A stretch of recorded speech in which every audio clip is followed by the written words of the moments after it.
More information coming in. The opposition members of parliament tore copies of 3 key bills and threw the paper bits at Union Home Minister Amit Shah as he tabled the 130th Amendment Bill 2025, the Government of Union Territories Amendment Bill and the Jammu and Kashmir Reorganization Amendment Bill in the Lok Sabha today. मनोहर, इसके बारे में कुछ बताइए. इतना आक्रोश, इतना गुस्सा था ऑपोजिशन मेंबर्स ऑफ पार्लियामेंट के बीच कि उन्होंने ये जो बिल की कॉपीज हैं उनको फाड़ा और उनके टुकड़े अमित शाह के डायरेक्शन में फेंके. क्या इसके ऊपर स्पीकर का कोई रिएक्शन होगा, कोई एक्शन होगा?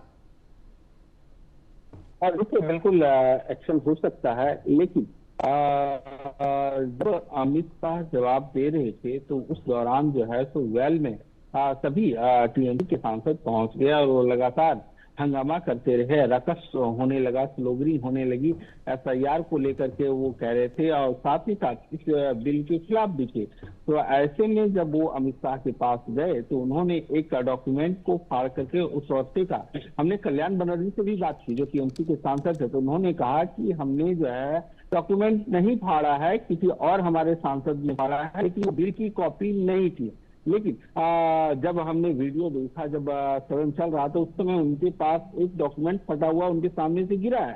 तो ऐसी स्थिति में एक सांसद को क्या इस तरह का शोभा देता है? जब फिर से 3 बजे संसद की शुरुआत हुई लोकसभा में, स्पीकर ने इस बात को कहा और कहा कि आप लोग जो है सो लोकतंत्र की मर्यादा को तार-तार कर रहे हैं. क्या एक संसद को इस तरह से हंगामा करना, इस तरह से व्यवहार करना शोभा देता है? कि जैसे ही आपको बेल मिल गया आप वापिस आकर के फिर बैठ जाएंगे. लेकिन कुछ लोग जो नैतिकता की दुहाई देकर के भी जेल जाकर भी शासन चलाते हैं, उससे भारत के राजनीतिक शुचिता कमजोर होती है, शर्मिंदा होती है. उसी को एड्रेस करने का बिल तो है और उस पर इतना हंगामा. बंगाल के लोग बहुत परेशान है. क्या मतलब है इसका? संसद लोकलाज से चलती है, लोकतंत्र भी लोकलाज से चलता है. और आज विपक्ष के लोगों ने लोकलाज को शर्म करने की चाही है, लेकिन जनता देखती है, इसका जवाब देगी. कहीं अपराधियों को बचाने की कोशिश तो नहीं? मतलब क्या है इसका और क्या मतलब है? जिनकी राजनीति अपराध